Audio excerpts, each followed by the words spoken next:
Sasa ule mtoto aliyezaa ndo atakuwa mpwa wako.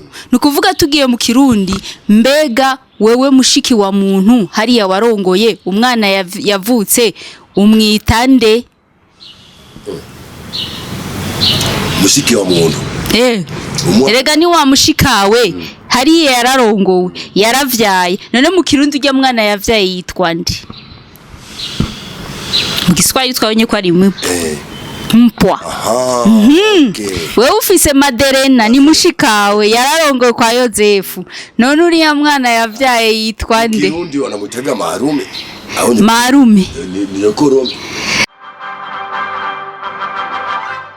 Bakunzi ba Madudu Pro TV, aho muherereye mu mpande zine z'isi, na cane ababanyi bacu mu Rwanda, muri Tanzania, Uganda na Kenya, ntibagiye RDC, turabaramukije tuvuga duti amahoro y'Imana abane namwe. Assalamu alaikum wa rahmatullahi wa barakatuh. Nkuko twabibemereye ikiganiro giheruka, twarabwiye kuno munsi tuza muri ino ndwi tuzobategurira ikiganiro kijanye na ukoo wa familia. Ukoo wa familia ni kusema wanafamilia, nkuko ikiganiro cacu ari tufundishane mu Kiswahili canke twigishanye. Twarababwiye ko tuvanga indimi ikirundi ni Kiswahili. Rero nimutangare ngaho muri comments, ntimureke kutwigisha, ntimuze kwibagira kugira like ndetse na subscribe, kuko yo izotuma kenshi twama turi kumwe. Mu nkundire rero tuzokwigumanire nka kurya isukari yama iri kumwe n'icayi. Mwebwe muri isukari yacu, ibirungo vyanyu turabikeneye buri munsi. Nkuko rero nabibemereye kuri kano kagoroba, ndi kumwe n'umutumire tugire tuganire kuri iki kiganiro twise tufundishane twigishanye. Nifuza rero ndamubereke kugira ngo ashobore kubibwira, yongere abaramutse, hama dukomeze twigishanya nkuko nabibemereye. Mwoba mwitwa bande? Mu bisanzwe je nitwa Mbanyi Jumapili.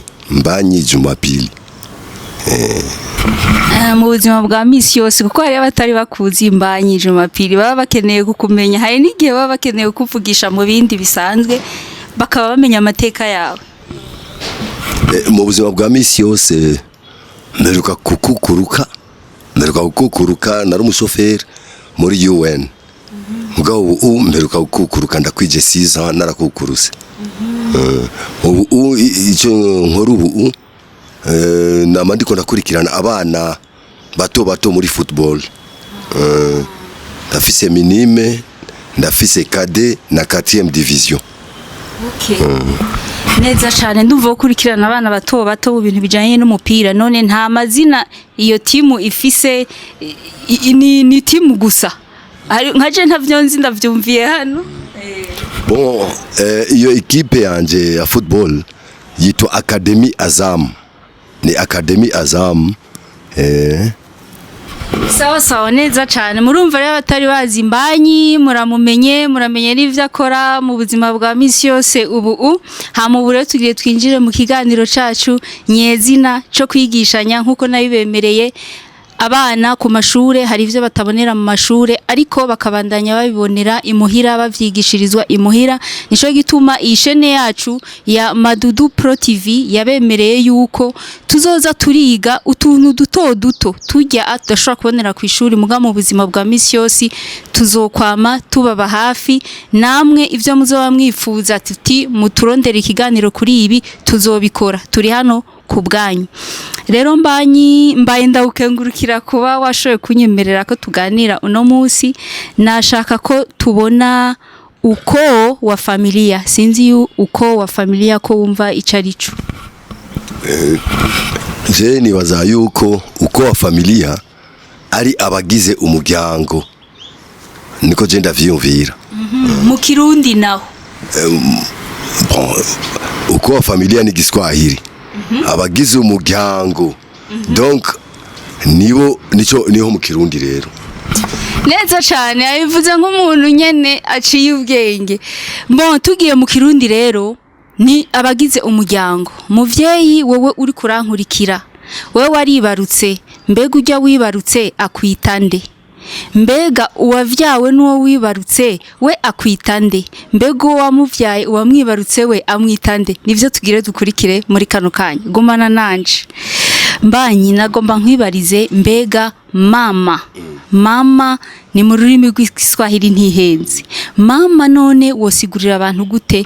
Ntugire ikibazo ushobora kubisigura mu Giswahili urabivuga. Mu Kirundi kuko n'indimi zibiri dushira hamwe ko nabana bacu nuko. Muzoba mukoze. Mama ni nini?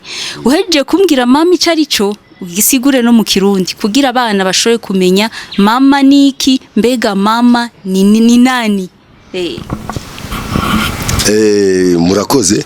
Je nibaza yuko mama ni umuvyeyi, kazi niko no bivuga. Umuvyeyi yakushyize mu nda akakuvyara niwe yitwa mama. Hanyuma je nibaza yuko takindi. Neza cyane. Mama kama gisi amesema ni mzazi wa kike. Ni mzazi wa kike. Banyeshure bana n'abandi bantu kumbure mutare muzi mama ujiumvise ni katika lugha ya Kiswahili ni mzazi wa kike. Tugiye mu Kirundi ni umuvyeyi yibarutse. No kuvuga umuvyeyi w'umukenyezi yashoboye kwibaruka. Kuko ntako bonyita mama ntarashoboye kwibaruka. Banyita mama namaze kwibaruka. Halafu kwa hivi sasa napenda uniambie Mbanyi naye baba. Baba ni umuvyeyi nawe nyene w'umugabo. Niwe baba. Baba ni mzazi wa kiume. Baba ni mzazi wa kiume. Nkuko mu Kirundi cyatuvuga tuti ni harujya tukuvuga ngo dawe. Umva dawe umugabo. None Mbanyi hari ikibazo je nje mporangira. Nje gituma ihiganira ritwigishanye. Ndifuza kudusobanurira. Nijyari bavuga mama. Mbega na nijyari bavuga mke. Kuko ugiye kuraba mke ukuntu mwana ndabibona na umengo abari umugore. None mama uduhe itandukaniro riri hagati ya mama mzazi wa kike na mke. Na utupe tofauti tena baba na mume. Tofauti gani ziko hapo? Utakume tusaidia. Aha, swali ligumu kidogo. Isipokuwa mimi naweza kuzungumzia nasema kama baba na mme. Baba na mme unasikia kama ni vitu viwili tofauti. Ukishasema baba, c'est-à-dire ule ni baba yako alikuzaa. Ukishasema mume ni mme wako. Nadhani hapo unaelewa. Mume baba ni so wawe. Mume ni umugabo wawe. Urumva ko ari ibintu bibiri bidahura. Neza cyane. Na mke ni umugore wawe. Neza cyane Mbanyi. Ivyo avuze n'ukuri nivyo. Mume ni umugabo wawe, mke ni umugore wawe. Baba n'uwakuvyaye nk'umupapa, mama nawe n'uwakuvyaye nk'umumama. Ariko rero nanje nkomeje kumwunganira kumbure kubera ikiganiro cacu ari twigishanye. Mume kenshi barabivuga ku muntu yarongoye.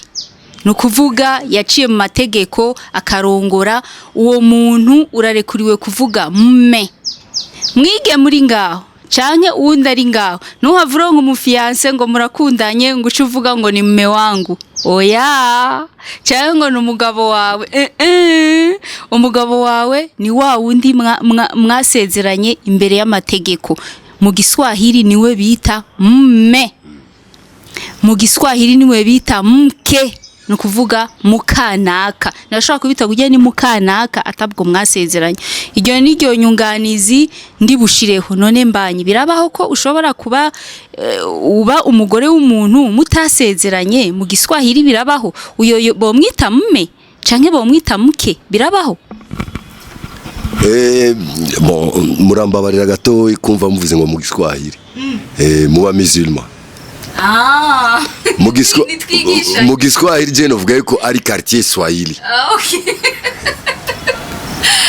Mu Kimizilma naho nta ndushobora kuhamagara umuntu ngo mke wangu orke mutarasezerana aho ndibikunda no nikimenyamenya nguku jewe no narahuye n'umukobwa quelque part hanyuma je nkamutora tutasezeranye naho nofa uyu munsi mfise etage ingaraniye na kimwe aronkamo aho ni mu Kimizilma. Okay. Ryo nitegeko kabisa rizwe na kimwe atorana ku bintu byanje. Okay.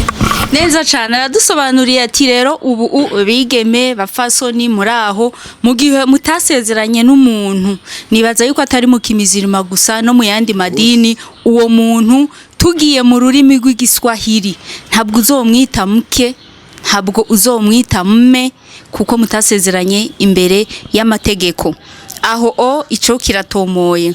Hariho ibindi rero novuga nti mbanyi twagombye yuko twigishanya ko kuri no munsi hariho igihe uvuga ati umva bavuga bati kaka canke bakavuga dada canke bakavuga mtoto wa kwanza canke bakavuga mpwa canke bakavuga wifi canke bakavuga baba wa kambo. Nivyo ngomba turabe muri rusangi kuco wowe ubizi kushoboye kutubarira n'iryari bavuga kaka mbega n'iryari wo kwita umuntu dada mbega n'iryari umwana wa mbere uvyaye ukivyara mu Kiswahili bamwita gute niyo majambo ngomba ko wodufasha. Uti nijya mwabaje kibazo muti nijyari bita umuntu kaka. Kaka no umuntu w'umuhungu muwa muvukana. Umuntu muvukana kuri papa wawe umwe na nyoko wawe umwe. Uyo umwita kaka. Mu Kirundi bamwita musaza wanje. No kuvuga ujya mwana wewe wamwigemewe ujya muvukana w'umuhungu uzomwita musazawe. Ujya mu Kiswahili nawe yitwa kaka. Kaka yangu. Neza cyane kaka yangu kaka. Sawa. Hama dada nawe nyene ni umukobwa wa muvukana. Okay. Neza cyane ngaha bisobanutse yuko kaka na dada n'abantu bavukana kuri papa umwe na mama umwe. Mugani bishobora gushika ugasanga papa yashoboye kuvyara abana batandukanye ku bavyeyi baba mama batandukanye. Nabo bana nabo nyene bashobora kwitana dada na kaka. Nibaza ko mbanye atakibazo. Boje nibaza yuko atakibazo kuko mu bisanzwe mumaze kuvuka ku mugabo umwe nimushobora kurongorana. Ico ni cambere. Muwa muvukana. Okay. Neza cyane birumvikana. Aho twari ko turaraba mbega abantu bavukana umwe ari umuhungu undi ari umukobwa mu Kiswahili bitwa gute? No kuvuga umwe ni kaka uwundi ni dada. Tugiye mu Kirundi umwe ni musaza wa muntu uwundi ni mushiki wa muntu. Comment zanyu turazikeneye ku ikiganiro nitwigishanye. Nta utwenga uwundi nta unegura uwundi aho ikiganiro caje kugira twigishanye. Comment zanyu zikomeze kutwigisha. Hanyuma mbanye hariho abavyeyi nka kujye twavuze tuti papa na mama canke mume na muke mu gihe bavyaye. Ujya mwana wa mbere yitwa gute mu Kiswahili? Umwana wa mbere mu Kiswahili mu Kirundi ni imfura. Mu Kirundi ni imfura. Mu Kiswahili cengaho kirangoye gatoya. Okay, ikiganiro nitwigishanye nta kikugora kuko twese tuba turi ngaha. Mbo ari abakunze mbere kwivugira ngo mtoto wa kwanza. Ariko ego nonga nubukosheje ariko urundi rurimi ni uko uvuga uti kifungua tumbo. Kuko igituma ari kifungua tumbo inda yawe nta mwana iba yarigeze ijambo. Ariko ushoye kuronka umwana wa mbere nkuko mu kirundi ari imfura mu Kiswahili ni kifungua tumbo. Reka dukomeze ikiganiro cacu. None mbanye niki ari bavuga mpwa wa mtu. Mpwa ni mjomba. Mwipwa. Ni nguko mushikanje avyaye umwana. Ujya mwana mu bisanzwe mu Kiswahili wamwita mwipwa. Mwipwa c'est-à-dire umukobwa wa mushikanje. Je acaba umwipwa wanje. Mtoto wa dada yangu. Mtoto wa dada yangu. Neza cyane nanje biraje urumva mushikawe yaragiye ararongorwa. Yaragiye hari ararongorwa hivi ni mke wa mtu. Sasa ule mtoto aliyeza ndo atakuwa mpwa wako. Nukuvuga tugiye mu Kirundi mbega wewe mushiki wa muntu hariya warongoye umwana yavutse umwitande mushiki wa muntu. Erega ni wa mushikawe hariya yararongowe yaravyaye none mu Kirundi ujya mwana yavyaye yitwa nde? Mu Kiswahili twabonye ko ari mpwa. Wewe ufise Maderena ni mushikawe yararongowe kwa Yozefu none uriya mwana yavyaye yitwa nde? Kirundi wanamutaga marume. Ni yokorome. Okay, ikiganiro nitwigishanye ngaha nari nahagaze ku Kiswahili ahaniniya hama nawe uri kurankurikira ugire comment ngaho mbega bavuze nivyo sivyo. Dukomeze. Hariho wifi. Nijya ari banyita wifi. Jewe biba byagenze gute kugira nitwe wifi? Okay. Wewe kugira ngo bakwite wifi. Wifi ni nkuko jewe ndi musaza wawe. Jewe turavukana. Tumaze kuvukana je ndarongoye umugore. Maze kurongora umugore ujya mugore wanje akwita wewe wifi. Nawe umuta wifi. Neza cyane mbanye navyumvise je ne mushiki wa mbanye guheru. Nukuvuga rero ararongoye. Nivyo mbanye. Nese mushika ndumuhererezi wanyu. Urarongoye uheje kurongora uriya mugore wawe azonyita wifi. Neza cyane nanje ndamwite wifi. Aho turi mu Kiswahili mu rurimi rw'igiswahili. Mbega mu Kirundi hari cyo bubiziko. Namwe mudukurikiye muduterere comment hariya kuko je kiganiro no munsi nashatse gukora Kiswahili. Novuga muramukazaje.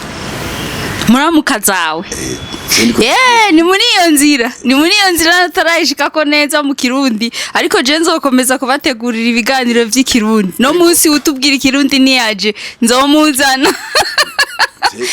Ni muramukazawe je nka jewe ujya warongoye uramubona ujya mugore wawe ndamwita muramukazanje kubera yarongowe na musazanje. Neza cyane nuko birirega comment zanyu turazishaka ngaho reka dukomeze mbanye. Hariho rero uwo bita ngo baba wa kambo woba harahura mubona uwo muntu. Yego. Abameze ati na mama wa kambo. Tubarira nyanya yacu baba wa kambo ni nkuku uwo muntu bita baba wa kambo rero ni nkuku so wawe. So wawe no nyoko so wawe yaramwirukanye nyoko wawe. Papa wanje yaramwirukanye nyoko nawe nkibona. Nyoko wawe rero aciye atogwa nundi mugabo. Mama wanje aciye arongogwa nundi mugabo. Uyo mugabo wese so wawe direct. Uyo uchumwita uti ni baba wa kambo. Chanja kwibera hari. Kuba iwe. Witwa baba wa kambo. Ni nguko mama wa kambo vyose birahura. Okay. Banyara dusobanurira atigira amahoro. Baba wa kambo nuriya muvyeyi w'umupapa atigeza kuvyara muga akureze. Nukuvuga mu Kirundi namwe murashaka comment ngaho, sinzi ko acavuga ati ni so wawe atakureze, atakuvyawe. Hanyuma mama wa kambo ni ujya nyoko atakuvyaye. Mu Kirundi niho bavuga ati mukaso, nukuvuga n'umugore wa so. Ariko rero baba wa kambo musigara mushiraho comment ngaho, mbega mu Kirundi uyo yitwa nde? So atakuvyaye aca yitwa gute? None mwita ngo mama wa kambo canke so wa kambo canke so atakuvyaye. Gusa i comments zanyu turazikeneye kuko twabonye yuko mama atakuvyaye mu Kirundi yitwa mukaso, papa nawe atakuvyaye yitwa nde? Banywanyi bakunzi ba Madudu Pro TV, musigare muriga ico kibazo, muzotubwira mbe so atakuvyaye nawe aca yitwa nde. Hanyuma baba mlezi nkuko tuvuga mu Kiswahili niwe baba wa kambo, hakukuza. Ni baba yako wa kambo hakukuza, mama yako wa kambo hakukuza. Sasa kuna Yosefu na Yesu. Sasa mbanyi, nataka nikuulize, tumeona mke wako amezaa, nyie mna watoto. Sasa hawa watoto wamezaa watoto na wao. Sasa hawa watoto mnawaita aje? Na watoto wenyewe waliozaa na wao mnawaita aje? Kwa Kiswahili halafu kwa Kirundi. Kawaida mtoto, mimi niko na mwanamke wangu alizaa watoto wangu wameoa, wamezaa. Nadhani ndio swali lenu hilo. Sasa wale watoto walizaliwa na mtoto wangu, mimi watanita babu. Kwa lugha ya taifa watanita sogokuru. Watoto wako watakuita babu. Wenyewe uliozaa watanita baba, na wale watoto wao watanita mimi babu. Halafu wewe utawaita nani? Wajukuu. Sawa. Abuzukuru. Nukuvuga mbanya avuga ati abana yavyaye bamwita papa. Mama abana bavyawe n'abana yavyaye bamwita sokuru. Nkuko bazoca bagaruka bakita umugore wiwe nyokuru. Tuko turabibona. None se wale wajukuu wako na wao wakizaa, wale watoto wake utawaita nani? Unaona, mtoto wa mjukuu anakuwaga mjukuruza. Mtoto wa mjukuu anaitwa mjukuruza. Mtoto wa mjukuruza? Hapo sijui. Hapo hujui. Najua kama mtoto wa mjukuu, donc umwana w'umuzukuru, n'umuzukuruza. N'umuzukuruza. Inyuma yaho mu Kirundi nta rindi zina turigera turonka. Inyuma y'umuzukuruza mu Kirundi ciwacu hari uwundi turonka? Bariho. Nibo shaka ko dushiga. Mama. Banywanyi mutwumvirize iki kiganiro nitwigishanye. Comment zanyu gituma tuzikeneye ko ziratwigisha. Deje kubona yuko iyo umupapa avyaye akagira umwana wewe umeza una mtoto anakuita baba na wewe unamuita mtoto wako. Lakini sasa wale watoto waliozaa wewe unawaita ni wajukuu na wao wanakuita nani? Babu. Sasa mimi nikamuuliza swali kwa Kirundi, nukuvuga ko wewe uri umupapa waravyaye abana wavyaye n'abana bawe, bari abana bawe nabo baravyaye, bari abana nabuzukuru, nawe baragaruka bakakwita sokuru, bahagaruka bakita umugore wawe nyokuru. Sasa aho twari tugeze akavuga tuti none ko abuzukuru bavyaye nabo uzobita nde? Ndi kubaza mbanye, ambwira ati nzobita abuzukuruza. Mbega inyuma y'abuzukuruza nabo tuzobita bande? Comment turazikeneye, muzotubarire inyuma y'abuzukuru n'abuzukuruza mu Kirundi abo bana bitwa nde? Ariko mu Kiswahili nk'uhiganiro canje cari gihagaze ku Kiswahili cyane, kuko Kirundi benshi murakizi, ariko Igiswahili hariho amajambo amwamwe adusoba. Mu rurimi rw'Igiswahili mtoto wa mwanao nukuvuga jewe ndavyaye canke banyi yavyaye, au watoto wanaitwa ni wajukuu au mjukuu. Sasa mtoto wa mjukuu naye anaitwa aje? Unaweza ukamuita kijukuu. Sasa kijukuu kikizaa na yeye utamuita nani? Kitukuu. Sasa kitukuu na yeye akizaa utamuita nani? Kilembwe. Sasa mtoto wa kilembwe naye ni nani? Kilembwe kazi. Kilembwe kezi. Mnanielewa? Yani hapo tunaenda tunashuka. Kuna mjukuu, kuna kitukuu, kuna kilembwe, kuna kilembwe keza. Sasa hicho kilembwe keza sasa ndio chenye tumekosa kwa Kirundi, lakini tutaendelea kufanya utafiti mpaka tutajua. Kwa ufupi, unakuwa na mjukuu, nyuma ya mjukuu panakuwa kitukuu, nyuma ya kitukuu panakuwa kilembwe, nyuma ya kilembwe panakuwa kilembwe keza. Mmenisikia jamaa zangu? Sasa hapa tunataka tujue sasa kijana. Tunasikiaga mjini wanasema kijana, binti, sijui shangazi. Sasa mbanye hapo na hapo tutasema aje? Kijana ni nani? Mimi sijui kijana, nasikia kijana, binti, nasikia shangazi. Utakuwa umenisaidia sana. Nashukuru sana.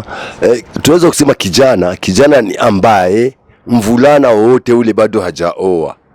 Huyo anaitwa kijana. Kwa lugha ya taifa umusore.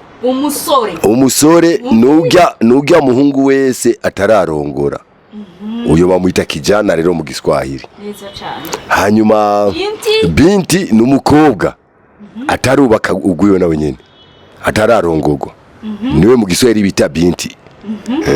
Sasa binti unaweza kumwita msichana? Msichana. Anaweza kaitwa binti. Binti anaweza kuitwa msichana. Kijana anaweza kaitwa mvulana. Justement. Sasa ni sijui unaweza kunipa tofauti. Mvulana na kijana wote tu wako mamoja, yani wanakuwa na miaka iko sawa sawa, wala kuna tofauti ya miaka? Ndio sijavitambua vizuri. Nani kijana na mvulana tushize mu Kirundi. Tuje mu Kirundi nawe kumbe twatugara kwa Kiswahili. Tuje mu Kirundi. Mbega mvulana na kijana mu Kirundi twobita gute? Kijana na mvulana. Jurumva hari ukuntu nabifata narinzi nti mvulana n'umuhungu, tukuru umuhungu, nkishiramwo ni kijana ni umusore, none umuhungu n'umusore hoba hariho itandukaniro niryo nshaka kumva. Poje nivaze ku itandukaniro ririho umuhungu n'umusore. Itandukaniro ririho umuhungu peut-être ofise umwana ariho kakivuka kavutsara gahungu. Sawa? Arashikanye imyaka ntarashikana 18 aguma ari umuhungu. Mugabo umusore ugyo isafise karanga muntu amaze kuronka karanga muntu acha yita umusore. Je nibaze ko ariko bimeze. Ahubwo je ndabitahuye kuko mvulana ni mu Kiswahili bisigura umuhungu. Hama kijana n'umusore. Umusore nawe twese turamuzi ko aba ari umuntu w'umuyabaga, abamaze gukura. Abageze ahantu nibande bavuga ngo mu myaka y'ubusore nyene abashusha barurumba. Ariko umuhungu yashobora kuba afite imyaka 2, uruyoya imyaka 3, imyaka 6, 9 agoma yitwa umuhungu. Comment zanyu turazikeneye. Ikiganiro nitwigishanye ntimuvyibagire. Ntihagire utwenga hiyo. Bon, hariho rero binti. Binti nawe nkuko yabivuze ni nkumi, ni nk'inkumi. Ariko msichana mu Kiswahili aba ari umukobwa. Uvutse wese naho aba ari uruyoya bashobora kumwita msichana. Ariko ntibashobora kumwita binti. Kuko ntabaragera muri kwa rugero usanga yavyibushe ndabizi. Muca mubibona namwe ukuntu aba binti baba bameze mu Kiswahili. Bon, rero aheje kutubwira kuna binti, kuna kijana, abo bantu baba bageze nko mu myaka imwe baba bakuze bashobora kuronka karanga muntu. Ariko msichana na mvulana baba bakiri bato. Muga utibagiye yuko kijana na binti bava muri ba bana baba bafise igitsina hungu n'igitsina kobwa. Mbanye je ndaryohewe cyane kubona kuri kano kanya umpaye ko kuza kugira ngo dushobe kuganira kuri uko wa familia. Nshatse kubibutsa abakunzi bacu ko ikiganiro cari uko wa familia, wana familia, les membres de la famille. Bon, hanyuma rero abagize umuryango nkuko twaganiriye na Mbanyi, murabona ko twize ibintu bitari bike. Nari nifuza Mbanyi ko twosozera ikiganiro cacu agize icashikirije abadukurikiye, kuko ndazi ko ngaba badukurikira ni benshi, hama yongere agire icashikirije Madudu Pro TV. Mbanyi, nifuza yuko wogira ico ushikirije tugasezerana. Icyambere na mbere coco mbanje kubashimira ukundi umwanyiyumviri, hanyuma nkaba ndabasaba yuko nejo nahiga yejo mukeneye akantu mombaza mokambaza monduma ko mukakambaza, kugira ngo turabe yuko n'abantu badukurikirana nabo nyene bomenya botoramo akantu kamwe bari bazi. Nkaba ndabashimiye cyane. Mimi nashukuru sana wasikilizaji, watazamaji wa Madudu Pro siku. Kipindi chetu tunakipitisha limoja kwa wiki. Tufundishane, twigishanye, ntimutwibagire, buri munsi turakeneye ko twama tuganira. Ciao.